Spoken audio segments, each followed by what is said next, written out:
Hi, and welcome to the Poultry Nerds podcast. I'm Carey Blackmon, and I'm here with my co-host for the show, Jennifer Bryant, and we're here to help you figure out how to raise the healthiest, happiest, and highest quality birds possible.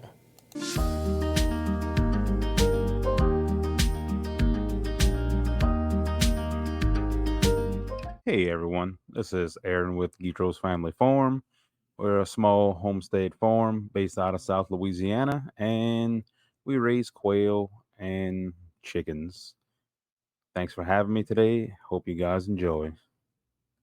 Yeah, that's how I am.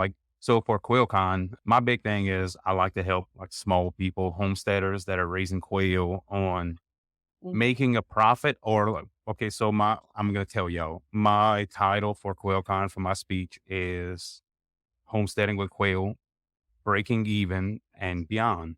So it's basically just to try to help the small homesteader with a few birds that wants to pay for their feed and have their own meat and stuff like that.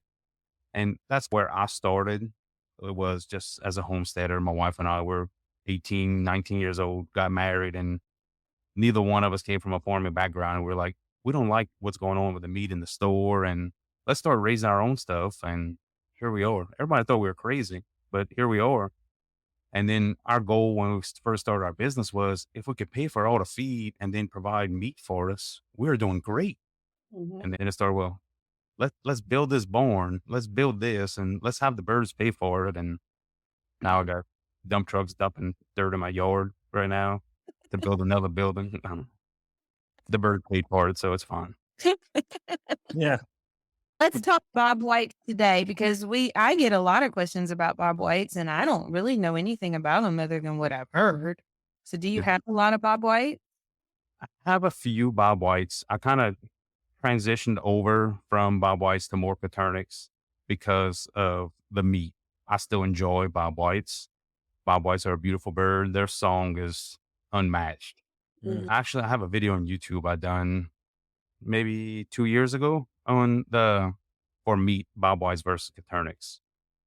And Coturnix beat them hands down, but they're still a valuable bird. They're still fun to shoot. I still like the bobwhite hunt. We don't have any bobwhites native here, even though Louisiana Wildlife and Fisheries says we do. I've been hunting and fishing. It's the swamp. So I've been hunting and fishing in the swamp since I was a child, and I've never ran across a wild bobwhite. And I raise them. We like to shoot them. We like to eat them. Just a fun bird to have around. Why don't you explain to us the beginning process, like their life cycle and how long to incubate and how long it takes them to grow and lay and all of that good stuff. So our podcast is more geared towards beginners, like that don't know anything. So talk that way. Okay, so as far as incubation on bobwhites, their egg's going to be slightly smaller than a Coturnix. It'll be like a standard size Coturnix egg. You're going to do the same incubation temperature, 99.5, except for it's a 23-day incubation period. On day 20, you can lock them down. I dry hatch, so I add no humidity. It stays around 15 to 20% with adding no humidity. And then on day 20, after day 20, I add 75% humidity, same temperature, 99.5 degrees.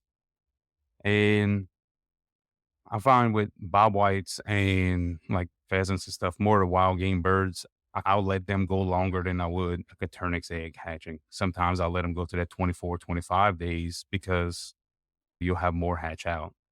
Coturnix, I don't go 24 hours past.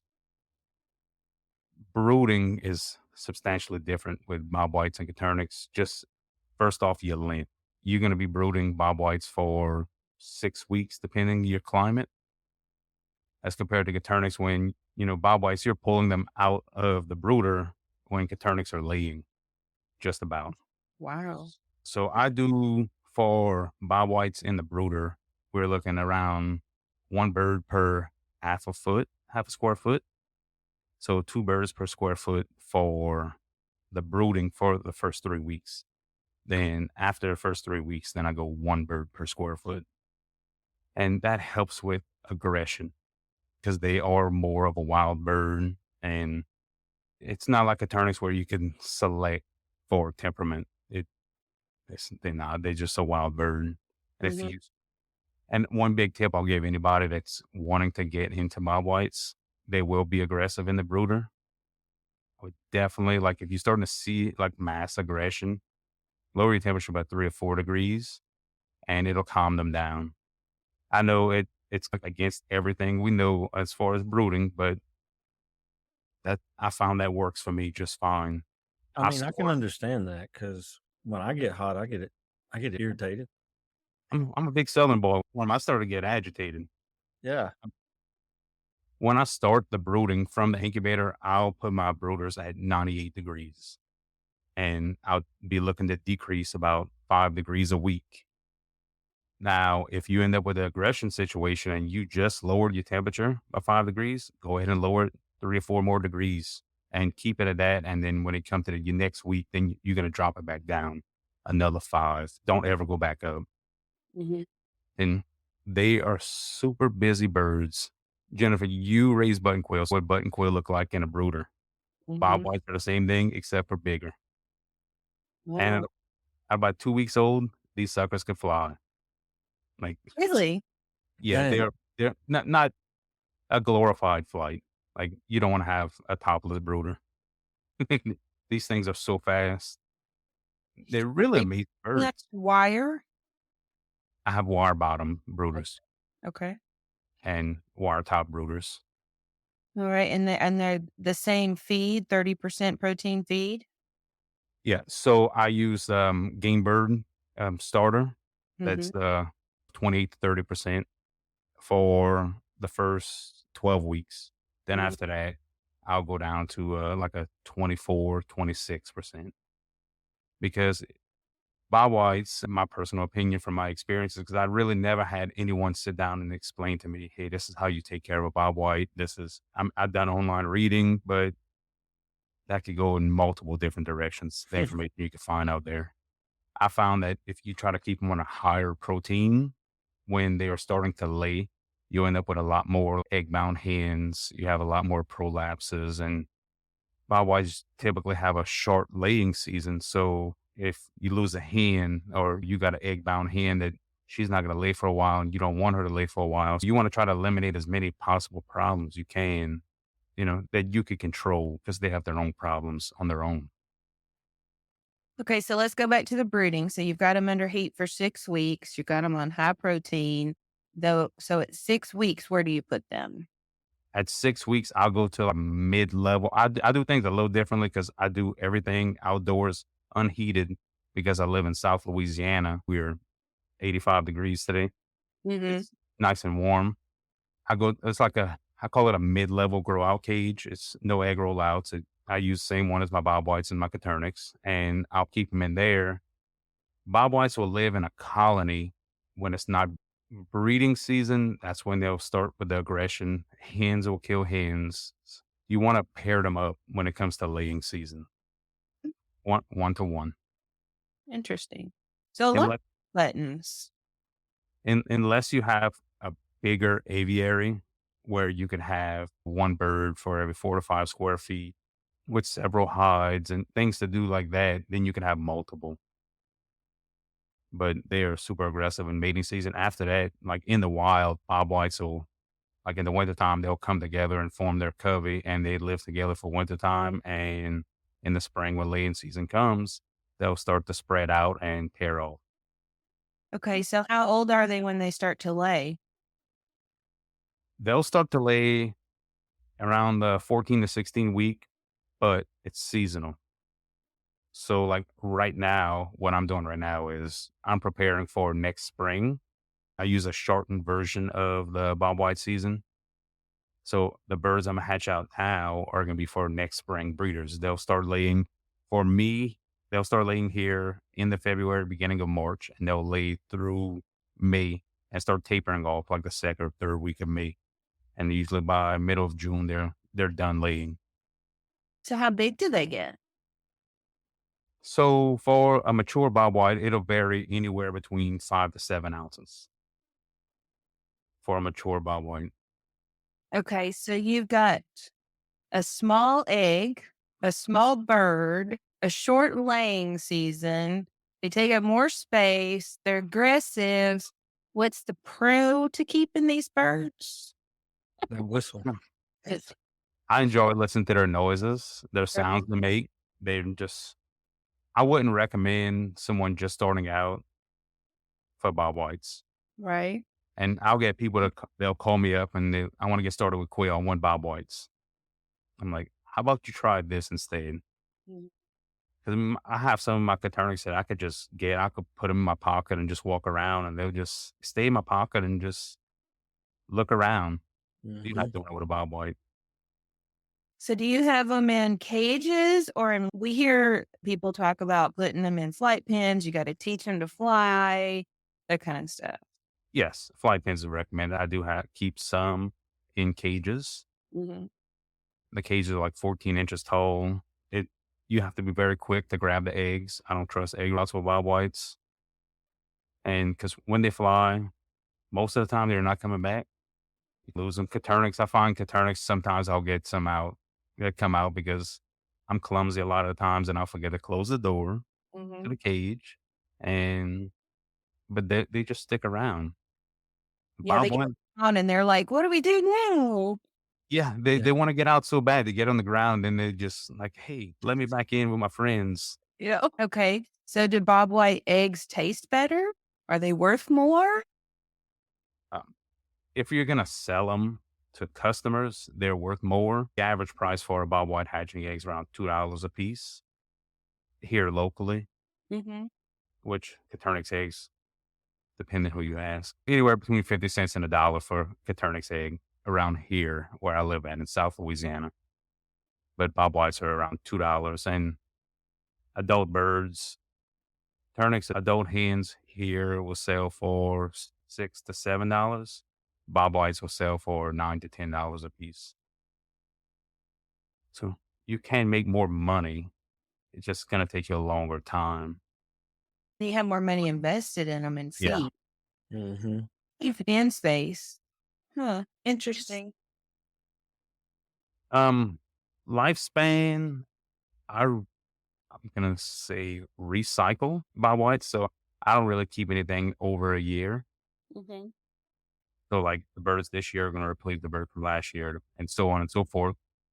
So I don't really keep them, but they'll lay consistently for 3 to 4 years. So your order of operations would be to harvest your layers when they quit laying, say June 1st. And Yes. all of those eggs and basically start again. Yes. Interesting. I don't really sell bobwhites much anymore. Years ago I did, and then I had Tennessee Reds, and they are very aggressive. Tennessee Reds, are they like a variety of bobwhite or something totally different? The color mutation of the northern bobwhite. Okay. So everything to raise them is the same. Yes. Like when they came and like for the biosecurity stuff, I was like, I do this rather than this, which I am totally biosecure. I don't bring anything here from the outside. I don't allow visitors. And on occasion when I do have a friend, which I don't probably, that's more friends than I have. When they do come over, everything's sanitized. I have too much money invested, and that's my birds. At the end of the day, if I don't sell anything, I'm still keeping my birds because they're my birds. Mm-hmm. So I don't want anything to happen to them because they're my pets. My turkeys are my babies. My emus are my babies. Chickens, they can go, right? My wife has silkies, and she loves silkies. I don't know. Now, I could tell you the good part about the silkies. So, like, usually our first few rounds of turkey eggs, we'll incubate them. That way we have some to sell because we sell chicks locally. But, like, after that, when I'm tired of incubating them, I give the eggs to the silkies and the silkies hatch them out and they raise these suckers out. And then come November, I go in there and I collect my turkeys. And I really didn't have to do anything. The Silkie hatched them out. The Silkie brooded them. The Silkie did everything with them, and I have dinner. Yep. So the bobwhites are more just a a variety for you to have variety in the freezer as far as you're concerned?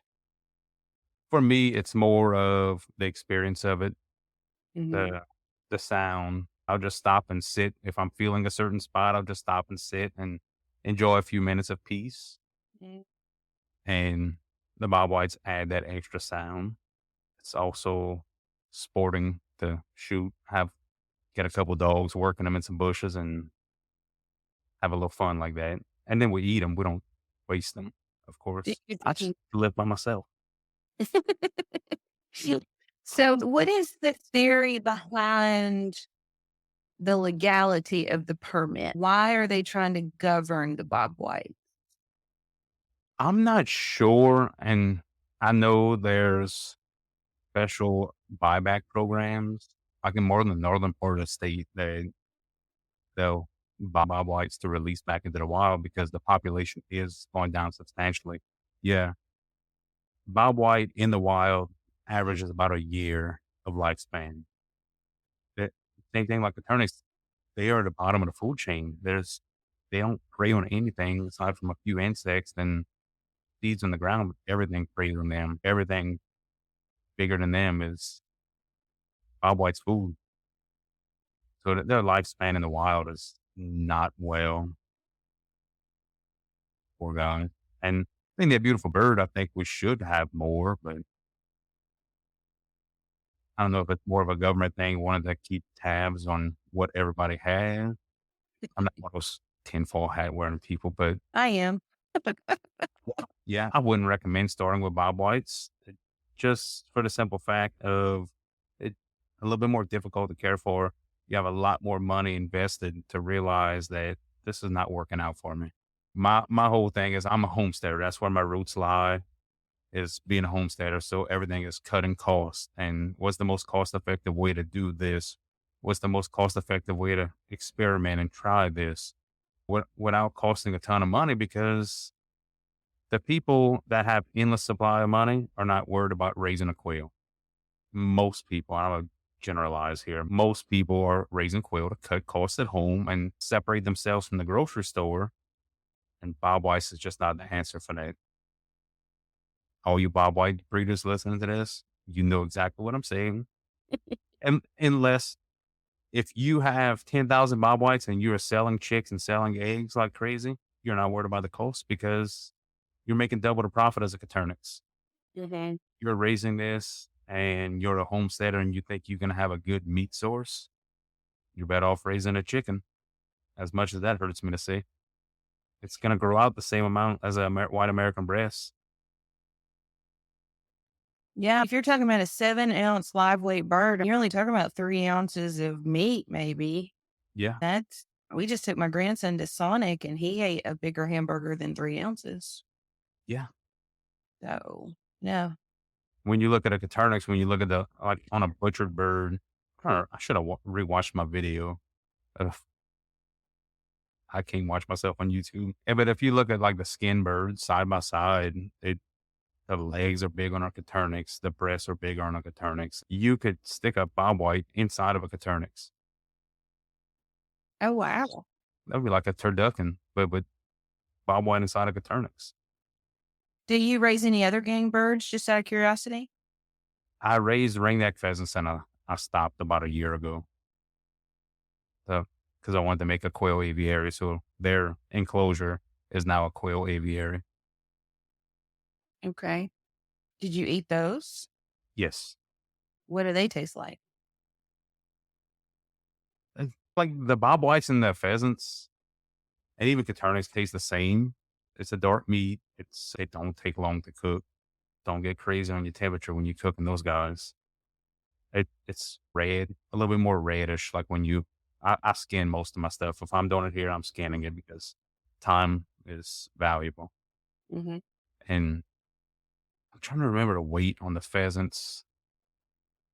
Pheasants were just a hair over a pound. I would say around the 18 to 20 ounce range. Do they lay year round? No, they're also seasonal layers in the spring. Okay. And how big are their eggs? Like a Silkie, somewhere in the say in the 30 to 40 gram range. So they're more an ornamental bird, kind of akin to maybe a peacock. Yeah, Okay. about as useful as a peacock. I love quail. What kind of turkeys do you have? Standard browns. I had some bourbon reds and wasn't in love with them. So ended up settled on standard browns a few years ago, and they grow big enough for me to eat. Mm-hmm. Really don't cause me problems. They don't eat a whole bunch of food. They're living with the Silkie bachelors right now Mm-hmm. because I needed a place for Silkie bachelors. So I was like, they can't beat up a turkey, so they're living together. You would think the turkey would stomp on the silkies. No, when I feed the Silkies, eat first, and then the turkeys go eat. Interesting.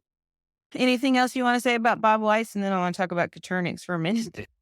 Okay, I'm done with bobwhites. Okay, good. So what are you not happy about with the browns? I think they should be bigger. And I haven't really put as much focus in the browns as I do with my Egyptians and my whites. Mm-hmm. And then I've been fooling with my celadons a lot lately, so just let them go.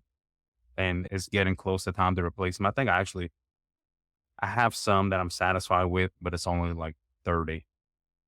So on my website, I pulled out for like the larger quantities because my breeders, the big breeder cage I have, I don't sell those eggs as hatching eggs.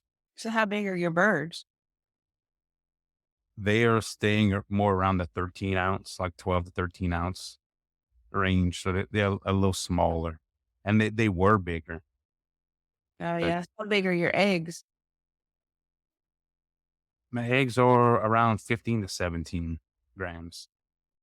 Thank you for joining us this week. Before you go, be sure to subscribe to our podcast so you can receive new episodes right when they are released. And they're released every week.